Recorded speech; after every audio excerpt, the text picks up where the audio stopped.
私が恋人になれるわけないじゃん。無理無理。無理じゃなかった。 Continuing from the previous chapter, the two best friends find themselves inside a hotel room to seek shelter from the rain. A seemingly perfect day of playing games and hanging out. Now Reneko is faced with no one but a wet and serious-faced Mai Otsuka. She still can't believe this is reality. Booking a whole hotel room just for a bath and then a change of clothes is a seriously extravagant way of spending money. But is that all it is? Reneko can't help but ask why she was brought along inside with her. It's then that Mai responds with a fair point. What kind of friend would leave her all alone in the cold rain while they took a hot bath in a hotel room? Reneko finds the reasoning sound, but can't help but still be paranoid about it. Her hair is still tied up in a ponytail, so they're still friends, yet the fact that it is Mai Otsuka she's dealing with leaves no room for peace of mind. And as if on cue, Mai reaches out and tells Reneko to hurry. Hurry and take off her clothes? Oh god, Mai in her underwear, is this still PG? Reneko is now wide-eyed with her brain fried. Inside her head, all she can do is repeat the fact they're just friends. Mai really needs her clothes though. Room service is already on the way to dry them. But whether they're friends or lovers, Reneko can't possibly take her clothes off in front of Mai. That's just plain embarrassing. The hesitance has Reneko getting red, a fact that Mai notices easily. Nevertheless, Reneko starts undressing slowly, just as her pride slowly fades away. As she does, Mai stares straight at her lover, further putting pressure on the adorable Reneko. But what could be wrong? Is Mai starting to feel things? Well, no. She's just appreciating Reneko's cute pink underwear. With low self-esteem, Reneko thinks it's a dig at her cheapness compared to Mai's own majestic pair of underwear. Mai isn't into teasing right now, though, since she fears for Reneko's health. Fully defeated, Reneko retreats into the bath to finish undressing. After undressing and putting on a bathrobe, Reneko takes a peek to assess the situation. What she assesses instead is Mai's beautiful figure in nothing but a bathrobe. Once again, Reneko's brain can only get fried. As a self-proclaimed friend lover, Reneko can't quite come to terms with how weird she feels right now, watching her friend in such an alluring form. Finally, room service comes in and retrieves their clothes. Now that's out of the way, all that's left is to go to the bath and warm their cold bodies together inside. Wait, what? Reneko finds it hard to process the information she just heard, telling Mai she can go on ahead first. Ridiculous! How could I possibly leave my best friend all alone as I enjoy a hot bath? You're joining me now. Mai's eyes glow with a sincere worry for Reneko's health. How could she possibly refuse now? Mai pushes further, grabbing Reneko's hand and reiterating that they just have to enter together. As expected, Reneko is frozen in fear and confusion. Is she really about to bathe together with Mai? Reneko can only scream out in protest to no avail. Now, the two are naked next to each other, soaking wet inside the hot bath. The situation is awkward enough to even get Mai to admit that maybe it is easier to do this as friends instead of as lovers. Trying to cheer up a sulking Renako, she promises to plan something way more impressive next time. This gets Renako somewhat annoyed. Looking over at Mai, she notes that she's being fairly negative right now despite how pushy she was earlier. But before anything, Reneko must now close her eyes and remind herself of their friendship, lest she succumb to the temptation of naked Mai. Trying to power through the awkward air, Reneko brings up some high-class bath powder, truly a masterclass in changing topics. Going even further, she puts the bath powder on, commenting on its incredible and hip smell. Thankfully, Reneko's bumbling act is finally halted by Mai. It was actually all quite a charming sight for her, getting Mai to loosen up and properly apologize for dragging Reneko along. Reneko doesn't really mind though. She's already gotten used to Mai's forceful nature. What she isn't used to is the high-level sugar mommying, so she does want to split the bill, as friends should. But Mai insists it's okay for this time at least, since this whole hotel journey was for her own circumstances. Once again, Reneko has the sudden urge to show off her skills in changing topics, bringing up Mai's upcoming overseas trip. As one would expect, the sudden heavy topic has both of them in an awkward silence. Reneko despairs at her low-level skills, but Mai does eventually continue along with it. Mai's mother has done a lot to give her a luxurious life. And so, it seems only fair for Mai not to be a bother. Reneko is somewhat glad to hear her having actual human worries. Mai's mother is a fashion designer after all, so she does have to travel the world a lot. Mai also feels grateful since her mother still asks for her despite having so many other beauties to choose from. Mai is blessed, and she knows it. If her mother wants her, then of course she'd accept. Add on to that, it's not like there's any reason for her to say no, not like she has a lover or anything. Reneko finally sees the gravity of Mai's situation. It's no longer just worries, it's real tough situations. Unfortunately, Reneko blurts this out, again showing off her skills in changing topics. This has Mai intrigued, however. How could Reneko think that? Well, she happens to remember what Mai said all the way back in Chapter 1, how she wants people to see the real her. With that in mind, Reneko understands that it must be hard for Mai to keep living up to others' expectations. Being mindful of the air, Reneko pulls back on the serious talk, joking that she herself has trouble living up to her own expectations. This gesture of understanding reminded Mai of why exactly she fell in love with Reneko in the first place. Reneko is as confused as always, as to why such a small act is enough. And Mai, as always, says, it's because she's the only one who did it. All her life, nobody ever tried to understand Mai. Ever since she was born, she was looked at with eyes of jealousy. People either followed her or hated her. The very reason she acts like a queen is so she can control her surroundings and at least make it ideal for her and those she cares about. But as Reneko reiterates again, that's just what friendship's all about. Understanding each other fully. Having fun doing dumb things and being there for each other during rough times. It's the ideal friendship she's looked up to all this time. Mai is surprised that this is what friendship means, and Reneko can only clumsily assure her, since she's not actually that experienced. Reneko has never really had friends before to that degree, but she had always hoped she could be like that with Mai. All that fluffiness has Mai thinking that friendship is a lovely thing, to which Reneko agrees sparklingly. Friends are great, and friendship is the best there is. And it's at this moment that Mai touches Reneko's ear, and danger starts to loom in their friendship. Indeed, Mai wants that type of relationship as well. The problem for poor Reneko, though, is that for Mai, that intimate relationship lies in being lovers. This shakes the poor gamer girl to her core. But alas, Mai has already tried her best to understand her view. With their date today, they had a lot of fun doing dumb things. And of course, Mai would be there for Reneko during rough times. She would hold her hand and speak sweet words of comfort to Reneko when she needed it. So, is there truly a difference between Reneko's idea of friends and Mai's idea of lovers? Reneko tries hard to argue otherwise, but it finally seems she's at the end of the road for their little game.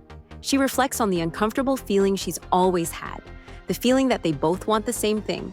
And now, she finally understands.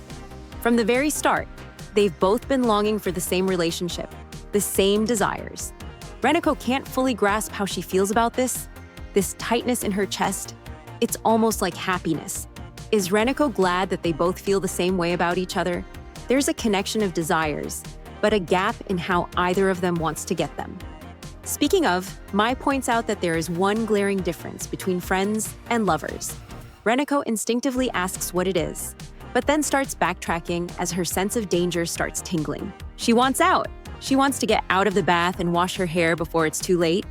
But that was a mistake, because now Mai will also wash her hair. And you know what that means? In order to wash her hair thoroughly, she must finally let her hair down. Reneko tries for a timeout. This sudden switch is just unfair, but Mai just wants to wash her hair.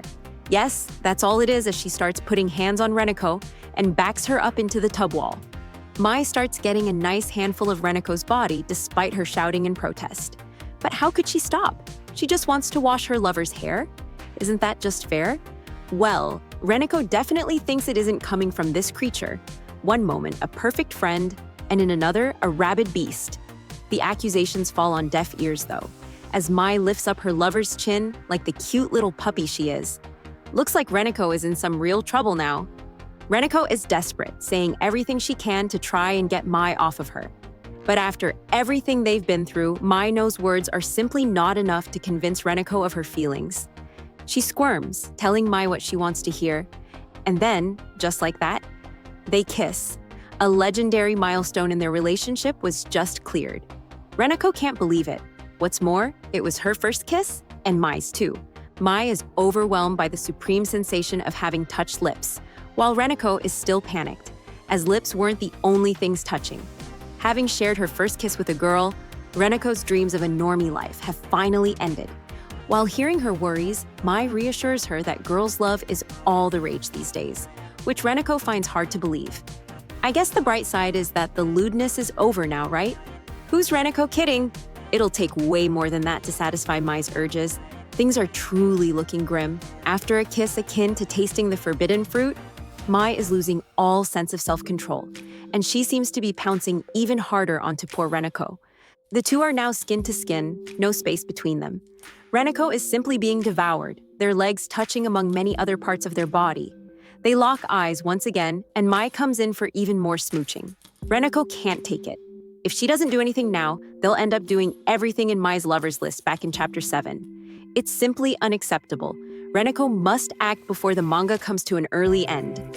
Her sudden change in demeanor makes Mai pause in her attack. That doesn't count, Renako blurts out. Huh? What are you talking about?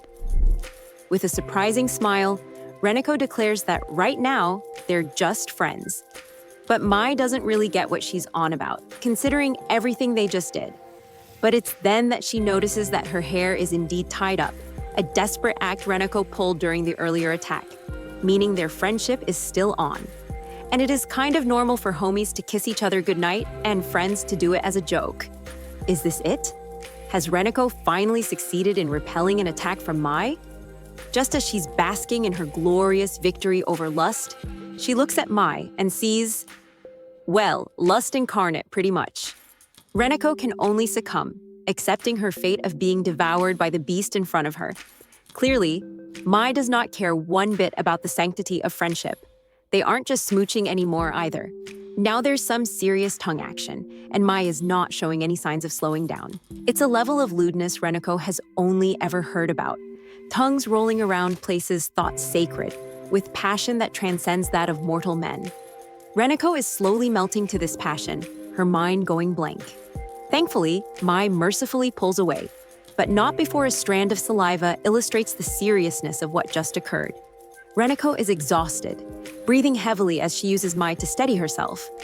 Basking in the afterglow, Mai happily returns Renako's statement, saying this intense tongue session doesn't count either since they're friends.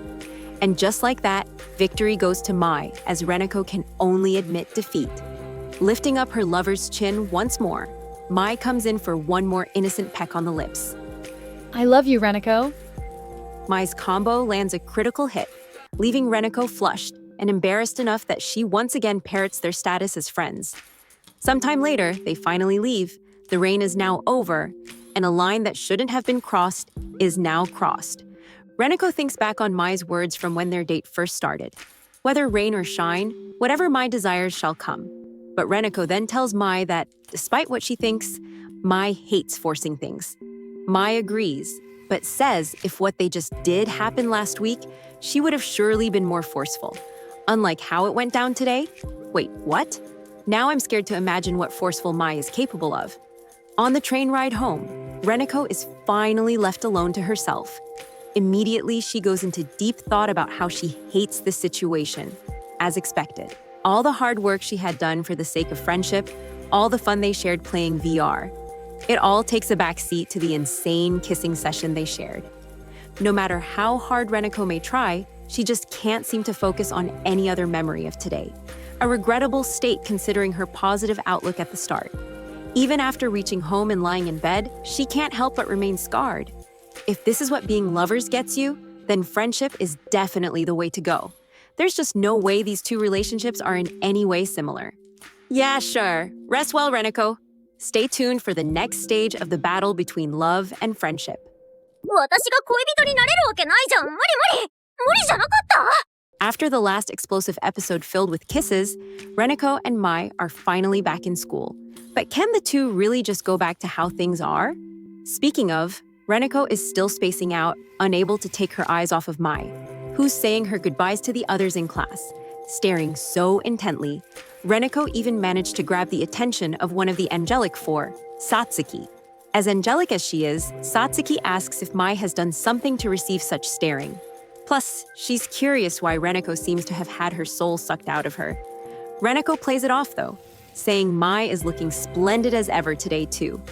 But she may have tried too hard to play it off as she catches herself at Mai's luscious lips, the same ones that had assaulted her just recently. All of a sudden, Satsuki brings out a pretty wild hypothetical question to the table. Have you ever thought it'd be better if everyone in the world turned into Mai Ozuka? Reneko is caught by surprise. What in the world is she on about? After reacting that loudly, though, Reneko gets really shy and feels bad, much to Satsuki's indifference. You see, Satsuki is exactly the type of serious and intimidating figure that a loner girl like Reneko would find difficult to talk to, at least one-on-one. But back to the question at hand. Has Satsuki herself ever imagined everyone becoming Mai? Well, yeah, and she's also gone as far as to think the world would be all the better for it. Naturally, this gets Reneko even more confused as to what the hell she's on about. Reneko inquires more about Satsuki's past, trying to find the connection to her question. Satsuki does admit that she and Mai have known each other a while, stating that if she had met this super darling later in life, she might have grown up to be a bit more cheerful than she is. Rather than being friends, Satsuki and Mai are more like two people entwined. Satsuki can only really see Mai's bitter face by being the closest to her. In fact, it's the very reason she still maintains contact with Mai to this day. Reneko, being inexperienced as usual, is stunned by this revelation. Seeing the two in their two-act comedy routine, Mai approaches to exchange heartfelt farewells. Where is she going? Well, just out of the classroom, but now Reneko continues their conversation, taking a guess as to why Satsuki feels the way she feels. Is it perhaps because if everyone were like Mai, she'd be just like everyone else? Wouldn't it then be easier to look upon her bitter face? Now, it's Satsuki's turn to be shocked by Reneko's Yuri-coded assumption. Confirming our suspicions, she even says it was a slip of the tongue and a reflection of what she's thought about before. This makes Satsuki unable to ignore any longer how much Reneko has changed, prompting her to ask Reneko if something's happened between her and Mai. She receives less damage this time, though, since Kaho asked the same thing just days ago, which for us is 7 chapters. Yup, we absolutely smooch the hell out of each other. With tongue. Yeah, no way Reneko can actually say that. Before Reneko can formulate the right plan of attack, however, Satsuki lays down the bomb and asks straight up if she has fallen in love with Mai. Not waiting for a reply, Satsuki simply says with a straight face that it'd be better to give up on that. If only she knew, right, Reneko? Satsuki then reveals that even Kaho confessed to Mai just after the school year started to no avail. And just as Reneko was getting mental damage, a message comes through to her phone. Reneko is a bit disgusted, but in reality, who else could have sent her a message besides her clingy girlfriend Mai, who wants to meet up? Immediately, Satsuki can smell the Mai Ozuka scent from Reneko's reaction. This has Reneko flustered, getting her to lie cutely that she was actually not aware who is it from. Meanwhile, Satsuki is even more suspicious now that Reneko is on another level of amusing. She doesn't have time to act the fool, though. She has a lover waiting for her on the roof, so now she must take her timely leave to the bathroom. But it won't be that easy. Satsuki also wants to go to the bathroom and wants to join her. Could it be? Is Satsuki aware of the relationship between her and Mai?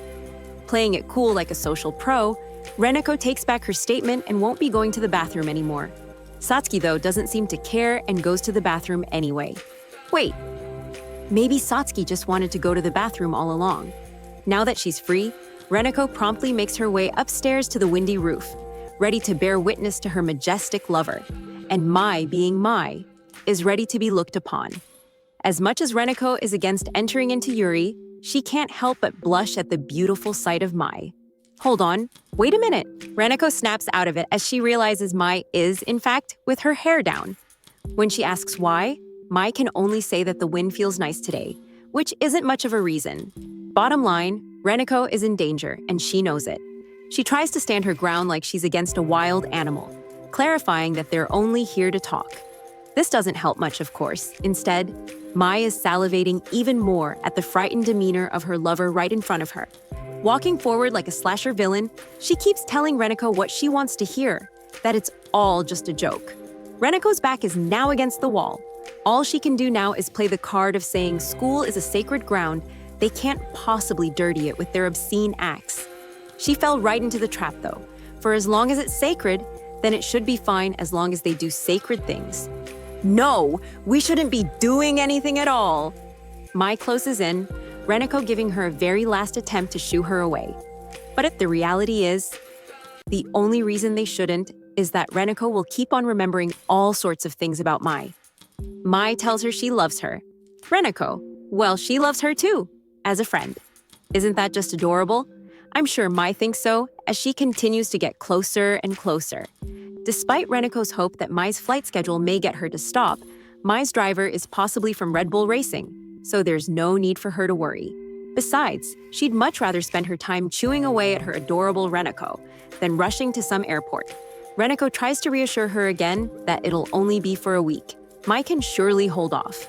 But no, for even the time after school has recently been quite excruciating for the thirsty Mai. Hitting back, Reneko says that she too feels lonely when she can't meet a good friend. Having said that, Reneko really wants some space. But the struggle only entices Mai further as her predatory ears start to perk up. Going in for some sniffs, Mai couldn't be happier hearing how Reneko will miss her too. Meanwhile, Reneko couldn't feel any more powerless. Is it perhaps the power of love? More likely, it's the power of her perfect muscles. And before Reneko even has time to react, Mai takes a bite of the sweet lover in front of her. Reneko can only struggle cutely. Oh. How can this gamer girl be so lovely at a time like this? All this cuteness has Mai on her metaphorical knees as she gives her marriage proposal. Reneko can't believe she'd do this with this timing. And she was right, as Mai uses the opportunity to bring her lips together with the lips of her one true lover. Bam! Reneko gives Mai a shove, finally enough to push her away. Completely red, she once again says they can't do this in this sacred ground. Unexpectedly, Mai actually agrees, saying she thought she'd be more controlled. In a shocking revelation, ever since their kiss the other day, Mai herself has been feeling strange. Reneko is shocked by this cute confession. Had she been feeling the same way as her all along? Day and night, Mai had been yearning to feel all of Reneko. As it turns out, Mai and Reneko have been feeling the same way after all. No, I won't lose to you. Being friends is definitely way, way better. Reneko is reduced to a doll that can only say her catchphrase. Mai finally gives her a proper goodbye as she prepares for a lonely time. Still squeezing, Reneko wiggles for release, and Mai finally lets go and leaves, left all alone in silence. Reneko can't help but still smell Mai's lingering scent. The aftershock of the physical attack still strong in her mind, she resolves to forget about Mai and indulge in the school life she's dreamed of, free of anyone who's pushy or selfish. Later, a beautiful foot takes center stage. Oh, look who it is! The one and only Mai is on the television. Suddenly, in the middle of having dinner with family, Reneko doesn't miss the chance to flaunt her celebrity friend. Wait, what happened to forgetting all about such a person? I guess it was too much to ask such a simple girl after all. Unfortunately, karma is unforgiving, and Reneko's sister is not inclined to believe her loner-loose sister has such a friend. Reneko desperately tries to tell her the truth, but her sister only wants some mayonnaise. How about Reneko's mom, though?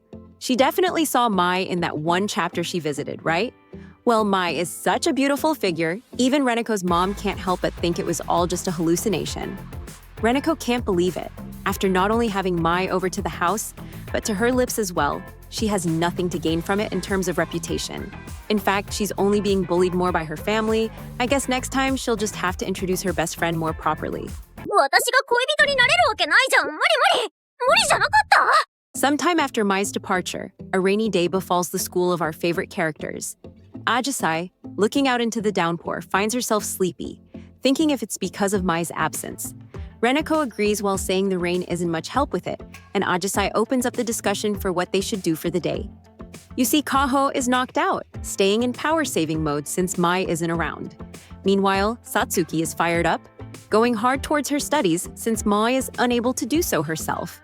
All things considered, this situation has Reneko a bit worried. Considering Ajisai's angelic nature, she'll likely get invited by some other group to go out for some fun. For Reneko, all that will be left is a grim reminder of what it's like to once again be a loner girl. But this can't be. Reneko can't accept this way of life. She can't show Mai that she's basically worthless without her. Mustering up the courage, she squeaks out to Ajisai.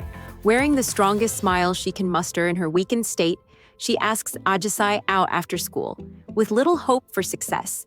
But against the odds in Reneko's anxiety-filled brain, Ajisai very quickly and happily accepts her invitation. Reneko can't believe it. This must be a trap of some sort, right? But Ajisai persists, sounding very happy about how this'll be the first time they go out together with just the two of them. She even remarks how it's pretty rare for Reneko to invite her, but it's only to be expected as she's such a superior divine presence compared to little Ola Reneko. Almost as if proving Reneko right, Ajisai lets out an angelic smile as she reassures her they're perfectly equal. Reneko also says, though, that another reason is because Ajisai seems to get invited out almost every day, but Ajisai quickly refutes this. Apparently, she thinks they're just being nice and allow Ajisai to come along when they go out to play. So once again, Ajisai gives her thanks for the invite out, leaving Reneko sweaty and in disbelief. And so, the two agree to go out? But wait, isn't this cheating? It can't be. After all, you can't cheat on friends, right?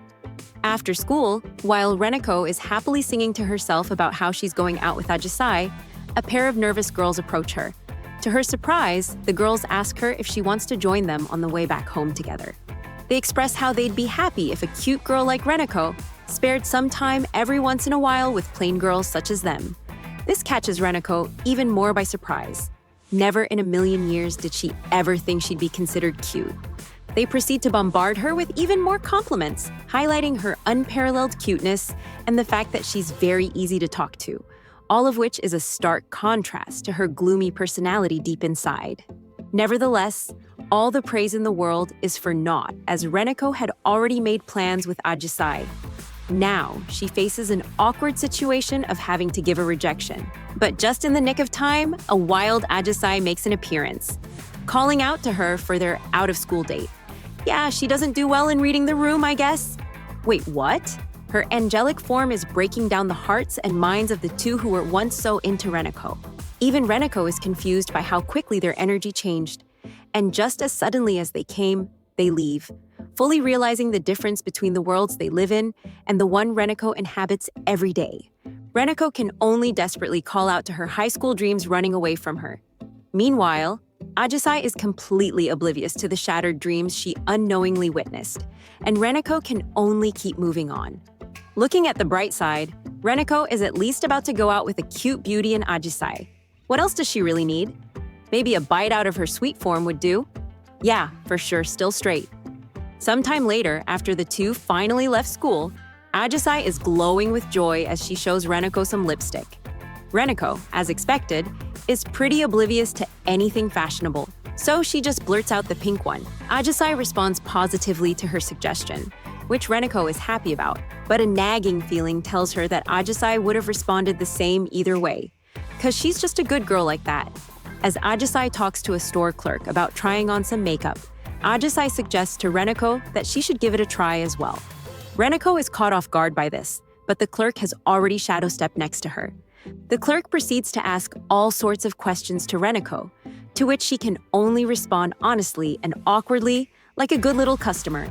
With the clerk aiming to do her best to bring the best out of Reneko, she can only groan in horror as she's worked on against her will.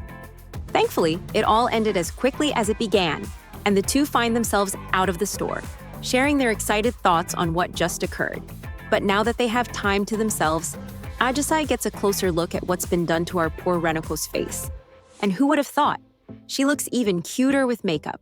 Coming from the cute Ajisai, the compliment has Reneko's heart pounding hard as she tries her best to pass the blame to the job done by the clerk. Nonetheless, Ajisai is excited at the prospect of Reneko regularly being cute as hell once she gets used to putting on makeup herself. Reneko has had enough, though, and turns around the compliment to Ajisai. She seems to appreciate the gesture, too, contemplating something. And then, chew! Ajisai gives Reneko a fat, flying kiss.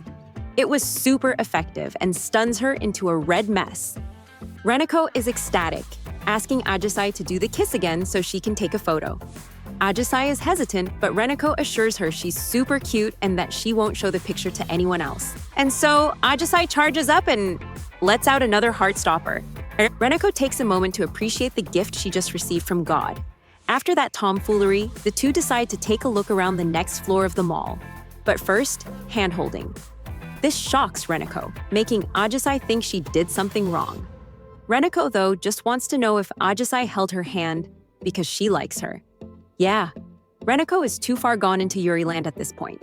Unexpectedly, Ajisai deadpan says that she, of course, likes Reneko. Once again stunned by this, Reneko thinks to herself that her dirty Yuri-filled mind is a result of her time with Mai. But before Reneko can drown deeper into despair, Ajisai asks if she can start to vent about her personal troubles. Reneko apologizes for being distracted and gives her the green light to continue on. Ajisai starts bringing up her little brothers again, about how she always gives them an earful. For the 100th time this chapter, Reneko is surprised, finding it hard to imagine Ajisai being angry at all. Ajisai proceeds to make a long laundry list of reasons as to how her brothers anger her so. A consummate One-san, Reneko is awestruck by being close to such a treasured presence, but Ajisai explains that all that is the reason why she enjoys going out with fellow girls to absorb their girl power. Reneko does find this a bit weird though, considering she doesn't have much girl power herself, but Ajisai still had fun, and that's all that matters. Squeezing her hand, Ajisai gives Reneko her thanks, and the Yuri thoughts start flowing in. Inside her own head, Reneko has to remind herself that Ajisai only likes her as a friend and not a lover. But is it possible that the once innocent is now just permanently a girl lover now? Well, to bring herself back down to sanity, she yaps with some gamer lingo to bring reason to her predicament. As Reneko is distracted, though, a pair of boys appear, checking up on both her and Ajisai. With Reneko staying meek, Ajisai takes the reins and engages in small talk with the two, asking what brings them here. The two then invite Ajisai and Reneko for snacks, and just as Ajisai starts to consider it, she releases her grip on Reneko. This is just like that time back in middle school. Having a flashback, Reneko recounts how she was invited by a girl to a hangout with dudes. She rejected her, and that snowballed into the rest of the girls in the class judging her. Ultimately, this is what led to her becoming a certified loner, and ever since, she's been irrationally scared of rejecting others again. Reneko admits that she's just bad with guys, but rather than the anxiety, she also admits it's better than having to spend another few years of high school being alone. With these dark thoughts in her mind, she thinks back to what Mai would do if she were here. If she were here, she might have just taken her arm and saved her from this situation altogether. But no, she can't be thinking this way. It's not right. Mai is her friend, and real friendship isn't just based on convenience. Mai is trying her best in France, so Reneko must try her best right here, right now. With her own power, with her own words, she must reject these two boys. The past doesn't matter anymore. All that matters is the present. Reneko is not the same girl she used to be. And so, with a loud apology, Reneko pushes through, telling them that she can't hang out with boys, or so. She tried. Her gaze fixating on the three staring back at her, Reneko freezes. She starts to feel dizzy, and Ajisai gets worried. And all of a sudden, bam! 私が恋人になれるわけないじゃん。無理無理。無理じゃなかった。 Did that leave you hanging? Check out our other works here, and don't forget to leave a like and subscribe.